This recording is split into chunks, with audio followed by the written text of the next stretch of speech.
Welcome to my channel. Join me as I dive deep into Carl Jung's concept of the shadow work and see how it unlocks the secrets to a truly powerful aura. Carl Jung's concept of shadow integration revolves around the idea that we all possess a shadow, the hidden, often repressed parts of ourselves that we may not want to acknowledge. If people avoid you, grow jealous of you, or feel strangely unsettled in your presence, it's not your attitude, it's your aura. Carl Jung understood that when your inner light becomes too powerful, it doesn't just inspire others, it exposes them. What is an aura, and why did Carl Jung care about it? Your aura is more than a mystical glow or the colorful fields depicted in spiritual illustrations. In psychology, particularly the depth psychology of Carl Jung, your aura can be interpreted as the invisible energy signature you project, consciously or unconsciously, into the world. It's not just about what people see on the surface, it's about what they feel when you're around. And when that aura is powerful, it disturbs others, not because you're doing something wrong, but because you're embodying something rare and deeply unsettling: authenticity. The psychological roots of the aura. Jung didn't use the word aura in the traditional spiritual sense, but his concept of the psyche, the unconscious, and the collective unconscious implies that we are not just minds or personalities, we are also fields of influence. Jung believed that each person is a complex system of conscious identity, shadow elements, repressed desires, and archetypal energy that belongs to humanity at large. When someone has integrated more of their unconscious material, what Jung called individuation, they exude a presence. This presence isn't something they wear like a jacket, it emanates from within them and affects people around them without a word being spoken. That is your aura, the psychological, emotional, and even spiritual weight of your being that enters the room before you say anything. Powerful auras often belong to people who have confronted their shadow, embraced their truth, and stopped seeking approval from others. They have become whole, not perfect, but whole. And wholeness disturbs a world addicted to illusion. Why powerful auras disturb people? Carl Jung once said, "People will do anything, no matter how absurd, to avoid facing their own souls." This quote is central to understanding why your powerful aura causes discomfort. When you walk into a room carrying a high-frequency energy, authenticity, emotional depth, radical self-awareness, you act as a mirror. You reflect back to others what they are not confronting in themselves. To someone who is disconnected from their own truth, being around someone who lives their truth is agitating. It reminds them of what they are avoiding. Imagine walking into a room full of people wearing masks, and you're the only one without one. It doesn't matter how kind or quiet you are, your very presence becomes a threat. Why? Because you reveal the artificiality around you without even trying. That's the disturbing power of an integrated aura. This disturbance often has nothing to do with hostility. It's more subtle. People might fidget, avoid eye contact, or overreact to your opinions. Some may criticize you for being too intense or too deep. Others may admire you from afar but feel unable to approach. These responses aren't about you, they're about how people feel in your energetic field. The aura as a psychic projection. According to Jung, all human beings project parts of their unconscious mind onto others, a phenomenon known as psychological projection. When someone with a strong aura enters a space, their presence often interferes with other people's projections. Most people prefer to deal with life by assigning their unresolved emotions to someone else. They project insecurity, anger, inadequacy, or fear outward so they don't have to face it internally. But when your aura is strong, it pierces those projections. Your authenticity invalidates their illusions. This is why Jung wrote about the danger and responsibility of becoming whole. It disrupts the false narratives others are clinging to. This is especially true in social or professional settings.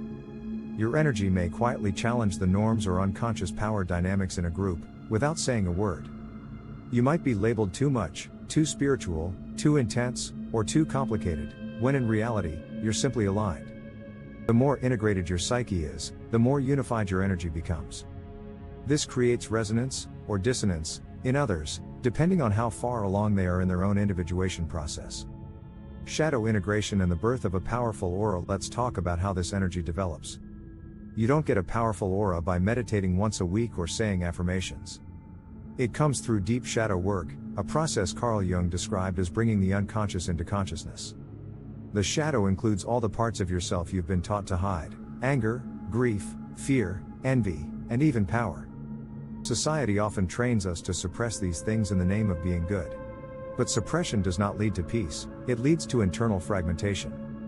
When you engage in shadow work, you begin to reclaim the fragmented parts of your psyche. You confront what you've denied, forgive what you've hidden, and start loving parts of yourself you once hated. As this healing unfolds, your aura begins to stabilize and strengthen. You're no longer carrying chaotic, repressed energies, you've processed them. And this transformation produces a radiant field of presence that people can feel, even if they don't understand it. Jung believed that individuation, the integration of the unconscious and conscious self, creates what he called the self, a force greater than the ego that radiates wholeness. When you reach that state, your aura no longer reflects fragmentation, it emits coherence. And that coherence feels powerful and magnetic, but also unsettling to those who have not begun the same process. How the collective unconscious reacts to strong individuals. There's another layer to Jung's theories that explains this disturbance, the collective unconscious. Jung proposed that all human beings are connected through a shared reservoir of archetypes, instincts, and primal knowledge. This means that your presence is never just individual, it resonates with collective symbols. If you have a powerful aura, it's likely you are embodying one or more Jungian archetypes: the sage, the warrior, the healer, the rebel, the seer. These archetypes carry enormous energy within the collective unconscious.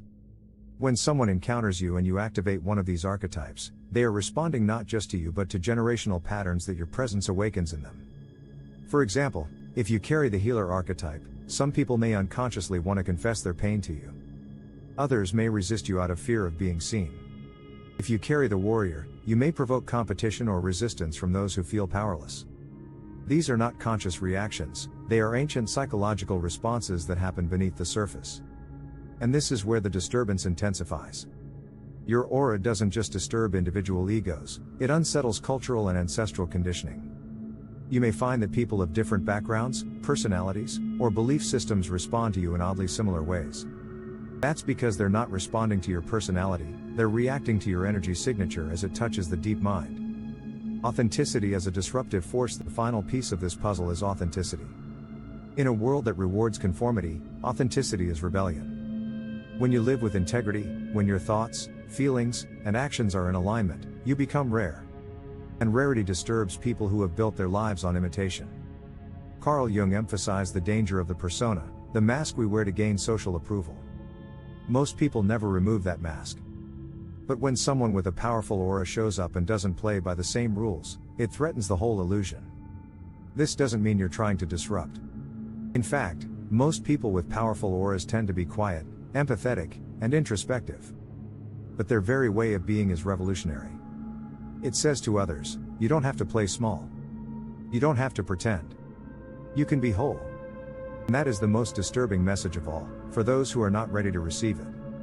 Signs your aura intimidates or disturbs others. 1. People are easily intimidated by your presence, even when you're silent. One of the most telling signs that your aura is powerful is how people react to your presence, not your words. Before you say a single thing, you notice people stiffen, glance at you, fidget, or fall silent. You might hear phrases like, "There's just something about you. You have a strong energy." But they can't explain what that something is. It's your aura doing the talking. Carl Jung believed that presence is a manifestation of internal structure. A person who is psychologically integrated, who has reconciled their shadow and embraced their authenticity, emits a powerful psychic charge. This charge isn't aggressive or domineering, it's grounded, focused, and deeply unsettling to those who lack internal structure. Silent confidence threatens ego-based insecurity. When someone who hasn't done the deep work meets a person who radiates stability, they may feel inadequate without even understanding why. They sense they're being truly seen, and that discomfort can make them retreat, avoid you, or become defensive. You don't need to be the loudest person in the room to take up space. Your mere presence shifts the energy. You walk in, and people instinctively notice, even if you're dressed casually, not trying to stand out. That's not charisma, that's internal power being externally perceived. 2. You attract both admiration and envy. Without trying, people are drawn to you, but they don't always stay. Some admire you intensely, while others become jealous or competitive, seemingly without cause. This polarity of responses is a clear indicator of a strong aura. In Jungian terms, you're triggering projection. People look at you and see reflections of their own unconscious desires or insecurities. To those yearning to embody authenticity, you're an inspiration. To those trapped in self-denial, you're a threat. This duality often feels confusing. One person might compliment you for being so grounded, while another accuses you of being arrogant or too intense. Yet, you're doing nothing different. The truth? You're not the problem, you're the trigger. You act as a psychological mirror, magnifying what others are trying to suppress. The admiration is genuine, but so is the envy. People want what you have: inner strength, self-trust, emotional clarity. But not everyone is willing to do the internal work to achieve it. So instead, they project resentment toward you, not because you have wronged them, but because you remind them of their own disempowerment. Jung once said, "Everything that irritates us about others can lead us to an understanding of ourselves." When your aura irritates others, it's often not personal, it's instructive. But only those ready for growth will see it that way. 3. People project their insecurities onto you. If your aura is strong, you will become a canvas for other people's inner chaos, without realizing it. Others will place their unresolved fears, traumas, and anxieties onto you. This shows up in subtle ways. You're accused of having bad intentions when you were simply being honest. Someone tells you, "You think you're better than us," when you've said nothing of the sort. You're blamed for the emotional reactions others have around you. Why does this happen? Because your energy forces people to feel themselves more clearly. You don't allow people to hide, even when you don't say a word. Your presence is like a spiritual X-ray machine. It penetrates the ego's facade. People feel seen, and being seen is terrifying for those who are disconnected from their authentic self. In Jungian psychology, this is the domain of the shadow. When someone hasn't reconciled their shadow aspects, they offload the tension onto others. And if you're carrying a purified, integrated energy, you become the easiest and most obvious target. It takes discernment to realize this. If you're unaware, you may start to believe these projections. You may internalize guilt or shame that doesn't belong to you. But once you recognize this pattern, it becomes clear: you're not the problem, they're reacting to their own pain through you. Your job is to stay grounded in self-awareness. As Jung emphasized, individuation involves withdrawing projections and owning one's emotional landscape. That's the journey you're on, and others may not be ready to join you. 4. You experience strong emotional reactions from strangers. Have you ever noticed how strangers open up to you without warning, or, conversely, become hostile without provocation? These intense emotional reactions are a direct reflection of the vibrational charge your aura carries. People might share deeply personal traumas minutes after meeting you, cry or become emotional in your presence, react with disproportionate irritation or suspicion. This isn't accidental. You walk into their psychic field, and suddenly, something within them begins to unravel. Your aura acts like an emotional tuning fork, resonating with repressed feelings they've buried for years. Jung described the unconscious as the storehouse of all things forgotten, disowned, or rejected.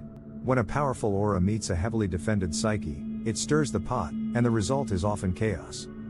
Emotional turbulence, unexpected confessions, even confrontation. Some may thank you for helping them realize something. Others may accuse you of manipulating or disrupting them, even though you did nothing. This is the burden of having a strong aura. You're a catalyst, not by choice, but by nature. The same fire that warms some will burn others, and it all depends on their level of emotional maturity. The key here is compassion. Recognize that their emotional reaction is a sign that something within them wants to surface. But also remember, it's not your responsibility to heal or hold space for everyone. You are a trigger, not a therapist. Protect your energy accordingly. 5. You're often misunderstood or labeled as too intense. If you've been told, "You're too much. You think too deeply. You're too sensitive." Take it as confirmation that your aura does not conform to societal norms. And that's a good thing. The world often rewards shallow interactions and surface-level connections. When someone like you comes along, someone who sees through masks, who speaks from the soul, who doesn't play games, it unsettles people. They don't know where to place you. They might say, "You're intimidating. You're not like anyone I've met. You're just too intense." That intensity is not a flaw, it's a frequency mismatch. Your aura is operating at a deeper level, spiritually, emotionally, intellectually, and most people are not tuned in. You're not too much, you're just in a world that's often operating in emotional poverty. Jung warned about the dangers of conformity. He believed that many people live as a mask, the persona, and never access their true selves. When someone who is broken that pattern shows up, it challenges the very structure of how most people interact. That challenge becomes a disruption. You might be excluded, avoided, or misunderstood, not because you're doing anything wrong, but because you're refusing to shrink. You refuse to dilute your presence. You refuse to become a shadow of yourself just to make others comfortable. And that kind of self-containment is rare. It is awe-inspiring to the right people, and terrifying to those still hiding from themselves. How to embrace and protect your powerful aura. Having a powerful aura isn't a performance, it's not something you can switch on and off. It's a state of energetic integration, the sum of your inner work, self-awareness, spiritual grounding, and psychological maturity.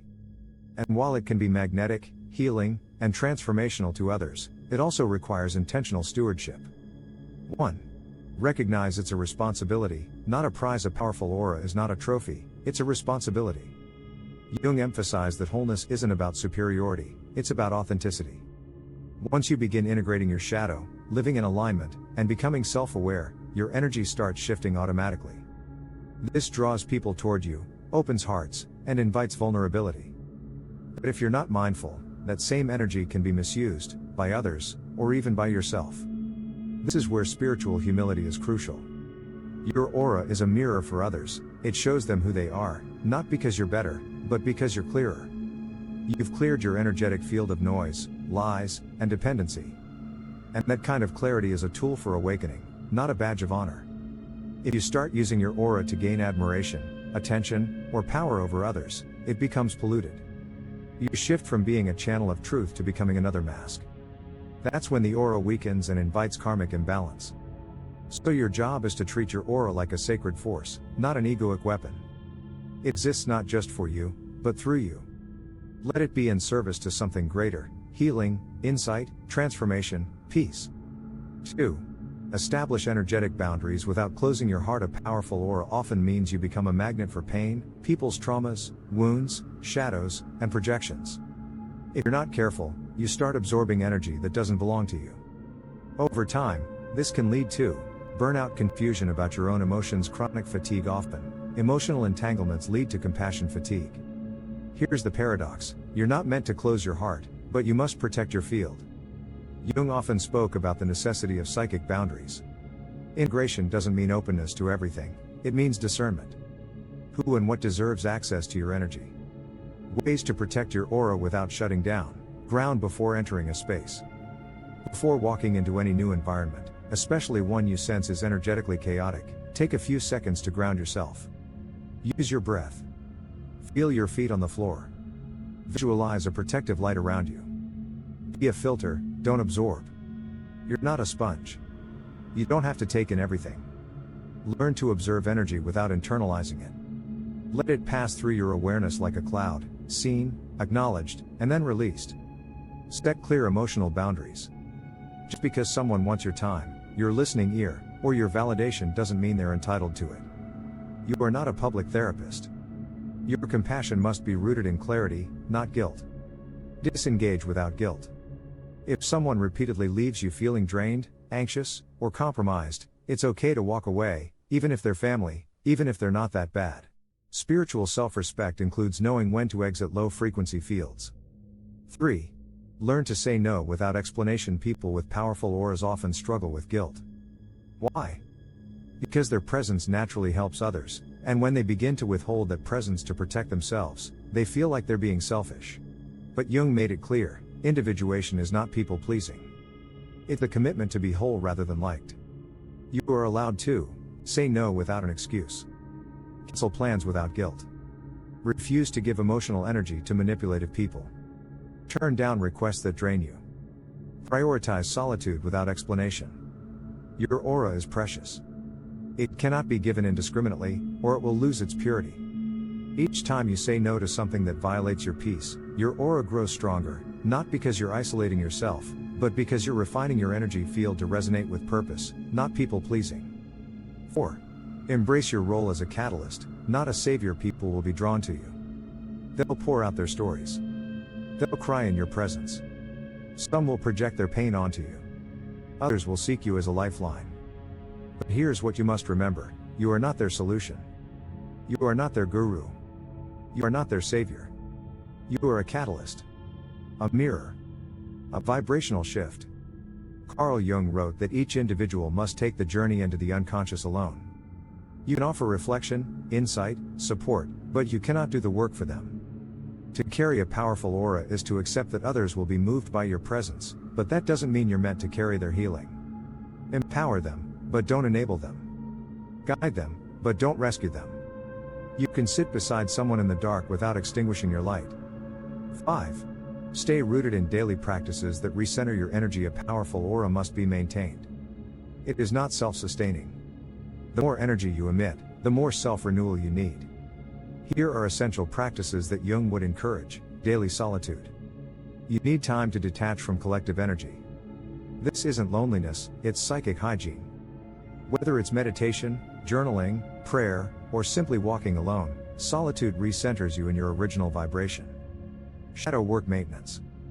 Continue to examine your triggers, judgments, and emotional reactions. Your aura is strong because you've done the work, but that work is never finished. The more clear you become, the more subtle your blind spots. Keep confronting them. Inner child connection. Keep nurturing the innocent part of you that still dreams, laughs, and feels deeply. That purity is a powerful source of light. Jung's concept of the divine child archetype points to the regenerative center within us. Protect it. Embodiment. Don't live in your head. Powerful auras come from embodied energy. Move your body. Feel your emotions. Don't spiritualize your pain, process it. When you're in the body, you're in your full power. 6. Use your aura in service to something bigger than you. Finally, the most important aspect of having a powerful aura: alignment with purpose. This is what keeps you from falling into ego traps, manipulation games, or savior complexes. When your energy field is aligned with a greater mission, healing, truth-telling, awakening, or protection, your aura becomes a channel, not a burden. Carl Jung believed that each person carries a myth within them, a sacred narrative, a path of soul evolution. When you find yours, your energy becomes magnetically meaningful. You stop performing. You stop proving. You simply exist with intention. A powerful aura without purpose becomes overwhelming. But when channeled toward a higher vision, it becomes revolutionary. So ask yourself, what does my energy naturally want to do in this world? What kind of presence do I want to offer? How can I use this aura to protect, awaken, inspire, or comfort? Your light is not an accident. Your vibration is not random. And your discomfort with the world? It's the signal that you are here to change it, not conform to it. In conclusion, in summary, shadow integration is a vital process that allows us to embrace our hidden aspects, leading to a more authentic self and a powerful aura. By recognizing, confronting, and integrating our shadows, we can foster emotional healing and personal growth.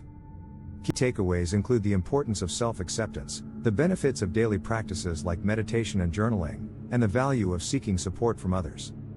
As you embark on your own shadow integration journey, remember to be patient and compassionate with yourself.